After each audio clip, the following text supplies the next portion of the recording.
I'm about to say something not controversial at all. In fact, I believe this is what the community is thinking right now, especially because the hype has pretty much reached its peak for the newly released character in Honkai Star Rail. However, let me preface this statement by saying that I am not immersed in the happenings of the Honkai Star Rail and its community at all.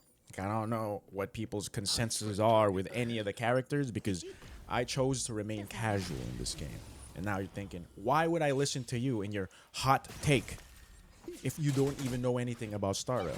Well, first of all, the take is Kafka is just better than Jingyuan. Full stop. And why you should listen to it? Because I think it provides a unique perspective.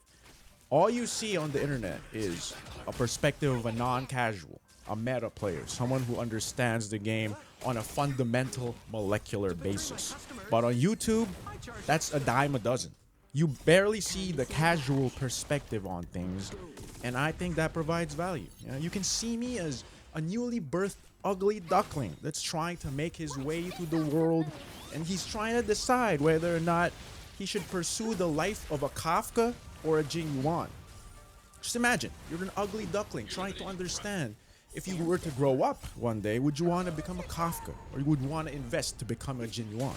That's essentially saying whether or not you want to be someone who has motherless behavior or fatherless behavior. A waifu versus a husbando. A good character versus a mid character.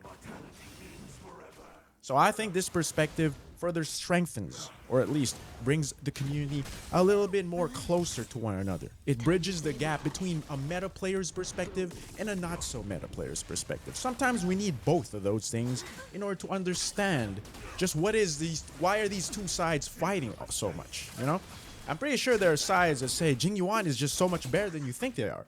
And then there's another side that says, what are you talking about? Jingyuan sucks. Kafka's the best. And today I'll explain that side of the story. Why Kafka's better in my own experiences. Because I've played Jingyuan since I got him in his banner.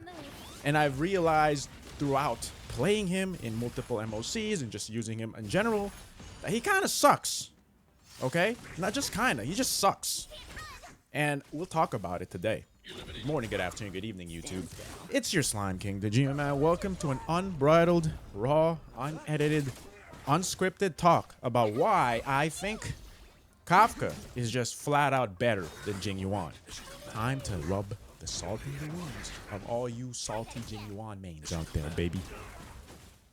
Alright, so there are various reasons why I think Kafka is better than Jingyuan, but let's get the most obvious thing out of the way. And it's that Kafka is just... You just saw it, didn't you? You just saw it.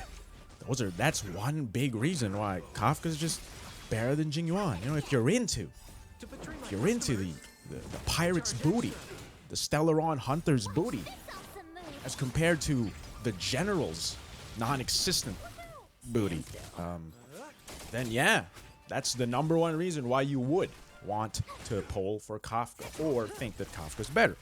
Number two is, well, you know, if you were born without a mother for some reason, then Kafka can replace your mother in your heart, or at least attempt to become the mother that you've sorely been missing throughout your life, you know?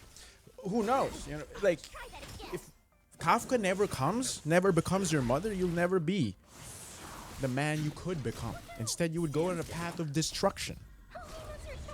And by that, I mean you're gonna choose the path of Clara. Clara's gonna be your mother because you chose to go on the path of destruction. Just think about that for a sec. I'm not judging. I'm not. Anyway, so that's number two. Number three, Kafka is just easier to build. Now, what do I mean by that? I mean, if you really want to go the traditional Kafka route, all she really needs is attack, speed, and that's it. Effect hit rate is relatively not needed. You only need a few on your subs because she does ascend with effect hit rate, and she has a high % base chance to proc her shit. So you don't really need that much crit rate. So, I mean, effect hit rate. So there's not much to build her on to focus. Unless you want to build crit Kafka, which makes you probably one of the most base individuals in the world, which means you'd want crit rate, crit damage, attack %, and speed. But aside from that, there's not much. And that kind of versatility makes you feel Kafka's power. And on top of that, Kafka doesn't even need her LC in order to feel like she deals damage. Because her LC, the most important component of her LC, is not the increased damage or the DOT it gives. It's the speed. At max stacks, Kafka's LC gives around 14 speed. And the maximum amount of speed that Kafka wants is around 201 or something like that. I don't really... Look, it's just something around 200, okay? And the reason why you want the speed is because you want to proc Kafka's talent, which triggers a follow-up attack that procs the ultimate's dot, right? And with 200 speed, you can reliably proc that twice, meaning more damage, more energy. Therefore, you can theoretically burst off cooldown every 2 turns. Granted, you're using an Asta that can also burst off cooldown every 2 turns, which is only possible when you have E4. So, with that in mind, her LC isn't actually as needed because she has a lot of good options. Like, Good Night Sleep Well, or whatever Pella's Nihility LC is. You can also use Sampo's LC, you can use Luca's MC, you can use Fermata, and you can refine that to R5, which is a very free-to-play option, and she'll deal more damage. It's because we're enabling a DOT style of a playstyle, right? You're not only the one dealing damage, but your Sampo is dealing damage, your Luca's dealing damage, your Serval is dealing damage. So even if you're not invested, Kafka will provide dividends to you quite easily. But the problem with other characters like Jingyuan is you need investment. But I'll get into that later. Okay? I'll get into that later. Because with high investment, Kafka also becomes a little bit stronger as well. Because at high investment, that means attack percent on your substats, speed rolls, and crit rate and crit damage substats. So she'll deal damage as well. Like, it'll add up more than just the DOTs.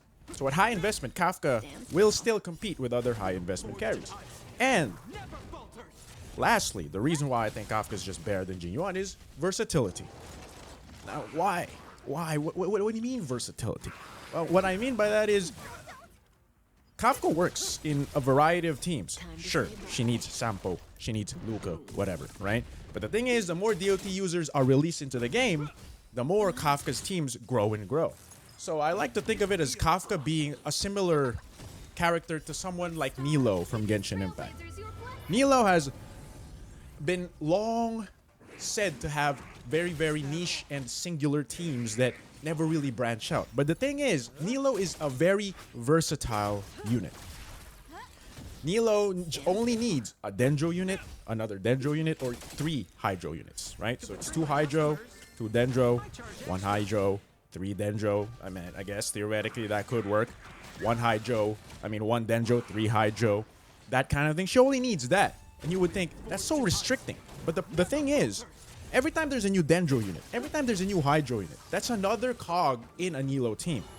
It's the versatility of just plugging and playing things. Like, in one Abyss run, you might need Sincho in one half, which means you replace Sincho in your Nilo team with a Yelan, with a Barbara, with a Kokomi. Any Hydro unit works. And that's the thing, except Ayato or Child. But even then, you can still kind of make it work. You can replace Naida with Dendro MC, with Kave, with Kirara at C4. There's a lot of characters that can just get plugged and played there, and that versatility, especially in an account that needs it, especially early game, is very valuable. That is the same thing that Kafka brings to the table. Every time a new Nihility user comes out that procs a DOT, she fits into a Kafka team. Let's say you need to use your Luca or Sampo in another team or whatever. I don't know. Perhaps. I don't know if that's ever going to happen, but let's say you do need that. Then you have the option to switch in another DOT user to use on your Kafka team. And then another one is she's not particularly bound to just a DOT team. She can be played as a hyper carry similar to how you would play Jingyuan. And Kafka can do a serviceable job at being a hyper carry, being buffed by Tingyun, Bronya, etc. Only at, obviously at crit Kafka, but that's besides the point. It's the versatility I'm talking about, that you can play a DOT team that doesn't really need much, just needs investment, and they just fucking work. And every time a new Nihility user comes out that's DOT, or any DOT character in general, she can just mix and match these characters. So you need wind weakness this side of MOC, plug in Sampo. You need physical, plug in Luca. You need quantum, plug in the new quantum DOT, motherfricker. It's that kind of versatility that makes it like you're still gonna deal damage because you're building up that nihility user while Kafka's doing damage. So it's not, it's that versatility of knowing that like when a DOT user comes out, she or he will immediately work with Kafka. Which brings me to the main point why I think Jingyuan kind of sucks. I know I've been rambling on, but like I told you, this is an unhinged, unedited, raw video about why I think Kafka is better than Jingyuan. So now we'll go to the faults of Jingyuan before we go into the pros of Jingyuan. Just so we can end on a lighter note, okay? I've talked about why I think Kafka is just better than Jingyuan. So let's talk about why Jingyuan just feels bad compared to playing Kafka. Now, number one, I'm a waifu player, so automatically husbandos are just not my style. Now, I'm a husbando player in Genshin, all right? I'm a husbando player. Like, I like Zhongli, I like Child, I like Al-Hataim, I like Sino, I like Have, you know, more than Raiden, more than Yai, you know, in Genshin. But in Honkai Star Rail, it's a little bit different. I like the designs of women in Genshin, in Star Rail. Like, I like Silver Wolf a freaking lot, you know? Seely's okay. She's kind of mid, but Silver Wolf, I like a lot. Kafka, I like a lot. Fushan, I like a lot. Even though Locha, even though Blade, even though Jingyuan look absolutely amazing, the female counterparts in this game are just really well designed as well. And the fact that Genshin kind of just never really clicked with me in terms of female designs, I gotta go simp mode in Honkai Star Rail. That's number one. Number two is, as I talked about in my last bit about Kafka, is the versatility. Now, Jingyuan's versatility is bad. He is in all senses a traditional hyper carry, and as such, he needs buffers, which means that Asta most likely always going to be a given, Tingyun most likely almost going to be a given, and Bronya most likely almost going to be a given. So there's 3 units that you can use with him, or Yukong, I guess, if you can, you know, tune your speed correctly. So there's 3 to 4 units that as an absolute must, plus the shielder or healer. And that's not versatile. Like, in my experience, as a player that got Jingyuan, but not his LC, but still fairly invested, my Jingyuan had like 142 speed, 61, 110 with level 8 traces. He is always tethered to Tingyun. Like, without Tingyun, he doesn't deal damage, right? So now my team building corresponds to Tingyun and Jingyuan. But the problem is Tingyun is a very contested unit. Tingyun can work with Kafka. Tingyun can work with Seely. Tingyun can work with Himiko or whatever. I don't know what DPS you use, but any attack percent DPS, Tingyun's gonna fucking work. But she's tethered to Jingyuan. And even if she's tethered to Jingyuan, she still doesn't really help overcome Jingyuan's weaknesses, which is sometimes a lack of damage, especially if there's no weakness. So that's number one, the versatility of him. Like, if there's no lightning weakness, he just sucks. Compare that to Kafka. Yeah, if there's no lightning weakness, Kafka kind of sucks too. But the difference is, it's not just Kafka that's dealing damage in her teams. Sampo is doing damage. Luca is doing damage. So if there's an enemy that doesn't have lightning weakness, but it has wind weakness or physical weakness, Kafka teams still work. Whereas Jingyuan teams that are solely built to support him need either a Silver Wolf to implant a fucking weakness, which is RNG as frick, and I don't really care about that, so no thank you. Or you need to put in a secondary DPS. Like, for me, I would use probably Clara, March, and then I would use Tingyun, Jingyuan. Just so I have enough damage sources so I can win, even with if the enemy doesn't have lightning weakness. And that's one of the biggest things for me, is that the fact that that Jingyuan just does not work without Tingyun or any buffer in general. Now, if I had his LC, would it be different? Yes, of course it would, because I would have enough damage regardless, because his LC is such a fucking fat-ass stat stick. And that's the problem. That's what I'm talking about in terms of free-to-play friendliness. I'm using Breakfast at R5 on Jingyuan, And it's just not enough alone. His teams are just not versatile. As a hyper carry, you need to invest in this motherfucker for all of eternity until you get the perfect set. And if we don't invest in him, he's like hyper invest in him. Like, I'm talking Shao levels of hyper investment if we're talking Genshin Impact. You're not gonna get the best out of him. If he's just a mid investment, he ends up being less than mid. Whereas if he's at high investment, he becomes mid. And that's the problem with Jingyuan, is that his LC is almost required for him to feel good, aside from buffers. So his team flexibility is literally trash. His weakness versatility at breaking certain enemies is literally trash. Because his teams, he's the only one that is dealing any damage. And that is the problem. It's not that Jingyuan lacks damage, because we all know that Jingyuan does damage. He does really good damage. LL does a lot of good shit. But the problem is, he's just not consistent across the board. Especially early on when you don't have enough resources to invest in many teams or in many characters.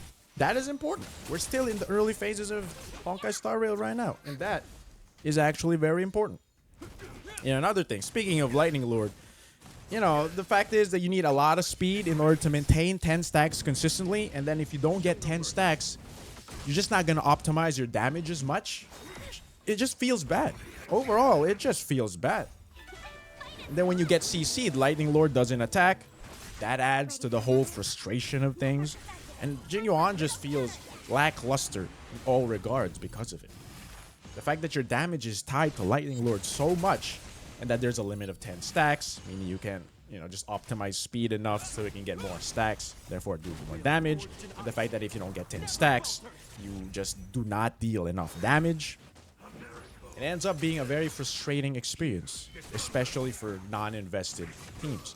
And the thing is, you might say, well, duh, you're not investing in him. He's not going to feel good. But the thing is, he is investing. Like, he's an above average build, but he's still not being able to clear as efficiently as my Sealy, who's also in the same above average build. So at the end of the day, it's mostly the versatility that's affecting Jingyuan's comparisons with Kafka. It's not that Kafka deals more damage than Jingyuan. Sure, in certain cases or in a free-to-play sense, Kafka does deal damage, more damage than Jingyuan.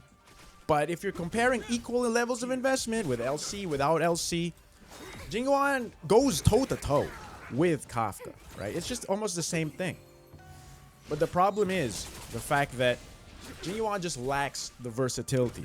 When he's good, he feels good to play. But when he's bad, he feels horrible to play. It feels like there's nothing I can do. And that's why Kafka's better than Jingyuan. However, Jingyuan does have pros, okay? Jingyuan has some pros. I know this video has gone on. I'm rambling a lot. But Jingyuan has a lot of pros. Number one is AoE. He is more consistent in terms of AoE because Lightning Lord just hits everything, right? You don't need to do anything tricky or having anything in order, to be honest. It's just the simplicity of just proccing as many E's as possible and getting as many stacks on Jingyuan's Lightning Lord as possible, and boom, they're all dead, right? That's one of the biggest things, is that he's brain dead as frick. His animations look cool as frick. And to be honest, if Lightning Lord stacks actually just happen to be uncapped, I think Jingyuan would be pretty good. I think there'd be some really crazy builds where you try to optimize speed as much as possible to get as much stacks as possible and do some crazy one-shot builds. But that's not gonna happen. And as I was saying, like, the pros for Jingyuan, I was kind of struggling to find pros for Jingyuan. Like, I've been playing Jingyuan for like 4 or 5 months. And the more I played him, the more frustrated I got, And I'm sure you can find someone out there that has an opposite experience from me because of various factors, better relics, better weapons, or whatever, better teammates. I don't have Bronya, I only have Tingyuan, so I frequently just run Pella and Tingyuan with Jingyuan and a shielder like Japard. And that's basically the team. There's no flexibility in it, right? And for example, just to give you something, because I can't think of anything with Jingyuan anymore. Man, like, just for example, Kafka, I can run March, Clara, Sampo, and a Kafka. And then, oh, doesn't work? Okay, I can run Japard, Asta, Sampo, and Kafka. Oh, it doesn't work? I can run Japard, Luca, Sampo, and Kafka. Oh, it doesn't work? I can run Natasha, whatever. Healer, insert the Nihility user with a DOT that aligns with the break weakness, Kafka. You know, that's basically her team comps. And Jingyuan can't do that. Jingyuan can't do that because the one that the weakness breaks in her team, in Jingyuan's team, frequently don't deal enough damage. So you're just gonna have to rely solely on the raw dogging capabilities of Jingyuan without lightning weakness, which, for the most part, without his LC, as I said, kind of sucks. So, you know, the more I think about it, the more I find it hard to find pros against Kafka for Jingyuan. And it might be a bias, but that's the whole entire point of this video. I've been rambling on for 20 minutes, talking about my points, presenting my points in a very raw dog, very chaotic manner. But I think it's a good perspective to have. It's better to open yourselves up to different perspectives. This is like an innocent, pure perspective on Kafka versus Jingyuan, based solely on my experience. And I think different individual experiences across the board, and if you listen to different individual experiences across the board, and there's a commonality between those experiences, then you can know for sure that, okay, this is why people don't like Jingyuan. And if it's something that I do not like as well, then perhaps Jingyuan is not for me. Or this is what people like about Kafka, and that's what I don't like about characters. Perhaps Kafka's not for me. That is the whole entire point. You know, it's Kafka versus Jingyuan. Both erudition. I'm sorry, not both erudition. Both AoE, both lightning. It's gonna always spark a conversation. Is Kafka power creeping Jingyuan? I believe no, but like, that's the thing. Not everyone can get to experience Jingyuan and Kafka, and all people's experiences always vary because there's so much RNG in this game. So all the perspectives you can get is the reason why I made this video and why I think that Kafka is better than Jingyuan. I don't know what the hell happened to this video. It became 22 minutes for some reason. But yeah, this is probably going to be what's going to happen for the meantime. Lore videos have been tiring as all hell. I hope you enjoyed yourself. I hope you enjoyed the rambling. The last time I did this was a long time ago. And, you know, sometimes I do enjoy the rambling. I do enjoy these kinds of things. But, yeah. Tell your friends, tell your mothers, tell your friends, tell your fathers, tell your friends that have motherless behaviors that you enjoyed this video. Just comment down below motherless behavior. Made it to this point. I don't know, man. Kind of like, this is the problem without a script. I keep rambling on. And now it's being excessively 3 minutes longer than it should be. Anyway, I hope you enjoyed your stay. Follow Discord, Twitch, stream every day. This is our parting. Farewell, everybody.